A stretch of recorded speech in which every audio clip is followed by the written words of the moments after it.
नमस्कार दोस्तों, वेलकम है आपका आर के स्टडी चैनल में। आज हम कोड ऑप्टिमाइजेशन में कुछ और टेक्निक्स की बात करेंगे। लास्ट लेक्चर में हमने डिस्कस किया था elimination of local and global Commons of expression. इसके बाद मोस्ट इम्पोर्टेंट आता है आपका that is copy propagation. Copy propagation होता क्या है? सपोज करिए किसी वेरिएबल की वैल्यू हमने किसी अनदर वेरिएबल में ट्रांसफ़र की और उसके बाद उस वेरिएबल से फिर किसी अनदर में ट्रांसफ़र की। हम डायरेक्टली उसको यूज़ ना कर रहे हैं, हम मिडिल वाले को क्यों ले रहे हैं? इस तरह की वैल्यू को कॉपी प्रोपोगेशन कहते हैं। फॉर एग्जांपल, ये मैंने एग्जांपल लिया हुआ है, ये मेरा एग्जांपल है। ब्लॉक B5 की मैं बात कर रहा हूँ। लास्ट लेक्चर में जो हमारा ब्लॉक B5 बना था उसका कुछ डायग्राम इस तरीके का था। B5 block x equal to T3, A T2 equal to T5, A T4x go to B2, ये हमारा ब्लॉक B5 था। अब इसी ब्लॉक को मैंने वहाँ पर एज ए एग्जाम्पल लिया है और कॉपी प्रोपोगेशन को मैं समझा रहा हूँ। ध्यान से सुनिएगा। x equal to T3, A T2 equal to T5, A T4 equal to x go to B2। Okay, अब इसमें कॉपी प्रोपोगेशन का मतलब क्या हुआ? x इक्वल टू T3 है, फिर मैं x को यहाँ पर A T4 में ट्रांसफ़र कर रहा हूँ। तो यहाँ पे मैंने क्या किया, x इक्वल टू T3 है तो x को यहाँ ट्रांसफ़र करने के बजाय हम डायरेक्टली T3 को ही यहाँ पे ट्रांसफ़र क्यों नहीं कर देते?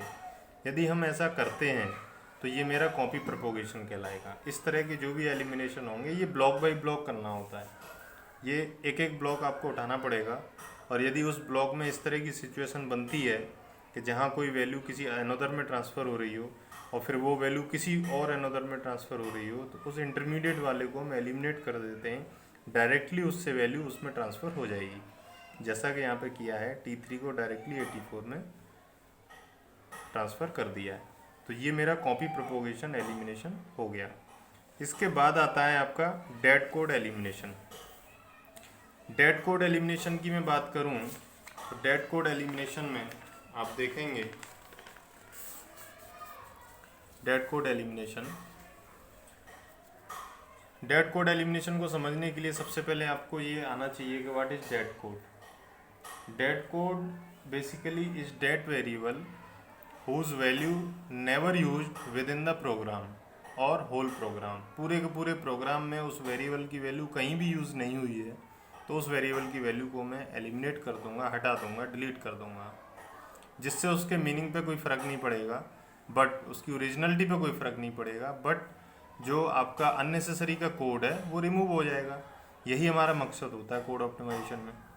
तो डेड कोड में मैंने लिखा हुआ है, a variable is live at a point in a program if its value can be use subsequently, otherwise it is dead at that point. यदि उसकी वैल्यू यूज़ नहीं की गई तो वो कुछ समय के बाद में वो कोड आपका डेड हो जाता है, ख़त्म हो जाता है। डेड मीन्स यूजलेस कोड, और you can say the statement that compute values that never get use, जो कभी भी यूज नहीं हुई है। अब इसको अच्छे से समझने के लिए मैंने दोबारा से ब्लॉक B5 का ही एग्जाम्पल लिया हुआ है। ब्लॉक B5 को लिया हुआ है जो हमने कॉपी प्रोपोगेशन में किया था। कॉपी प्रोपोगेशन का जो आउटपुट था वो मेरा आउटपुट कॉपी प्रोपोगेशन का ये होता, ठीक है ना। अब इसी को मैंने वहाँ पर एज ए इनपुट लिया है और हम समझने की कोशिश करते हैं डेड कोड एलिमिनेशन। देखिए, ये आ गया आपका x equal to T3, A T2 equal to T5, A T4 equal to T3 go to B2, ये ब्लॉक B5 है। अब इसमें डेड कोड आपका कौन सा बन रहा है? आपको सीधा सीधा दिख रहा होगा, T3 को x में ट्रांसफ़र किया बट x को कहीं भी यूज़ नहीं किया है। x इसके बाद में कहीं भी पूरे के पूरे ब्लॉक में कहीं भी हम उसको यूज़ नहीं कर रहे हैं, तो इसका मतलब वो यूज़लेस हुआ। तो इस तरह के कोड को मैं हटा सकता हूँ। अब देखिए, यहाँ पर मैंने इस लाइन को ही हटा दिया तो A T2 equal to T5, A T4 equal to T3 and go to B2, ये आपका फाइनल आंसर हो जाएगा after elimination of dead code, ठीक है ना। तो इस तरीके से हम थोड़ा थोड़ा करके कोड की एफिशिएंसी को इम्प्रूव करते हैं, बढ़ाते हैं, so that it will take less memory as well as minimum run time, okay, so that उसकी एफिशिएंसी इम्प्रूव हो सके। तो ये आपका डेट कोड हो गया। नेक्स्ट हम बात करते हैं, बहुत इंपॉर्टेंट टॉपिक है, डेट इज़ कोड मोशन। ये भी एक टेक्निक है कोड ऑप्टिमाइजेशन में, that is called code motion. Code motion होता क्या है basically, loops are very important place for optimisation. Code motion basically loop पे अप्लाई किया जाता है। लूप को जब भी ऑप्टिमाइज करना होगा तो आप कोड मोशन से ही उसको ऑप्टिमाइज कर सकते हो, और कोई टेक्निक नहीं है। Loops are very important in optimizations, specially the inner loops. जो इनर लूप्स होते हैं, यदि हम उनकी नंबर ऑफ काउंट्स कम कर दें तो कुछ हद तक उसकी जो एफिशिएंसी है वो कोड की बढ़ सकती है। उसका रन टाइम कम करता है, मीन्स उसके जो नंबर ऑफ इटरेशन है, नंबर ऑफ इटरेशंस को यदि हम कम से कम कर सकते हैं तो उसकी एफिशिएंसी जाहिर सी बात है बढ़ जाएगी। Where the program tends to spend the bulk of their time, the running time of a program may be improved if we decrease the number of instructions. यदि मैं इंस्ट्रक्शंस को कम कर देता हूँ in the inner loop, even if we increase the amount of code outside the loop. ये बहुत important बात है, समझने वाली बात है यहाँ से यहाँ तक, कि यदि मैं इनर लूप के कोड को कम कर दूँ, लेकिन उसी के साथ साथ even if we increase the amount of code outside the loop, उसके बदले उसके रिप्लेसमेंट में क्या होगा, कोड उस लूप के बाहर का कोड में बढ़ा दूँ तो उस कोड की एफिशिएंसी बढ़ी हुई मानी जाएगी। वो ज़्यादा एफिशिएंट होगा rather than previous one. Okay, अब हम एग्जाम्पल लेते हैं।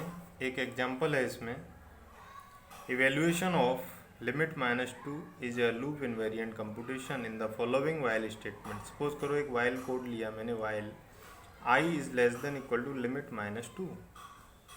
ये आपका कोई एक स्टेटमेंट है, क्या है, वाइल लूप है, I is less than equal to limit -2। अब इसको जब मैं रन करूँगा तो ये कंडीशन तो चेक होगी, लेकिन एवरी टाइम हर कंडीशन के साथ लिमिट -2 कैलकुलेट होगा। अब मैंने क्या किया, इसमें थोड़ा सा चेंजेस कर दिए। क्या, यदि मैं जो लिमिट -2 है उसको मैंने इस लूप से बाहर डाल दिया और एक अलग वेरिएबल ले लिया, डेट इज टी। एक टी वेरिएबल लेके मैंने उसमें ये डाल दिया लिमिट -2। अब लूप के अंदर मैंने टी को पास करा दिया, I is less than equal to T. तो मैं कर सकता हूँ, मीनिंग तो एक ही है। तो यहाँ पर मैंने जो किया है, ये वाला कोड इस वाले कोड से, जो प्रीवियस वन था, इस वाले कोड से ज़्यादा एफिशिएंट होगा, क्योंकि यहाँ पर बार बार लिमिट -2 की वैल्यू कैलकुलेट होगी। सपोज करो 100 टाइम्स चलता है तो 100 टाइम्स ही कैलकुलेट होगी, ठीक है ना। लेकिन यहाँ पर क्या होगा, आपका लिमिट -2 की वैल्यू एक ही बार कैलकुलेट होगी और बार बार टी की वैल्यू पास होकर और वाइल लूप चलता रहेगा। ये कोड ज़्यादा एफिशिएंट होगा। This is called code motion. ये आपका कोड मोशन कहलाता है। In this statement limit -2 evaluate only once before we enter the loop. तो वही मतलब हुआ कोड मोशन का, हम लूप के अंदर का जो कोड है उसको हमें रिड्यूस करना है, चाहे उसके बदले हम लूप के बाहर कई सारा कोड हम बढ़ा दें तो उससे एफिशिएंसी उसकी बढ़ेगी। वो कोड ऑप्टिमाइजेशन कहलाएगा, लूप ऑप्टिमाइजेशन कहलाएगा, ठीक है ना। नेक्स्ट लेक्चर में आगे की और टेक्निक्स पढ़ेंगे, वो भी काफ़ी सारी इंपॉर्टेंट्स हैं। Thank you.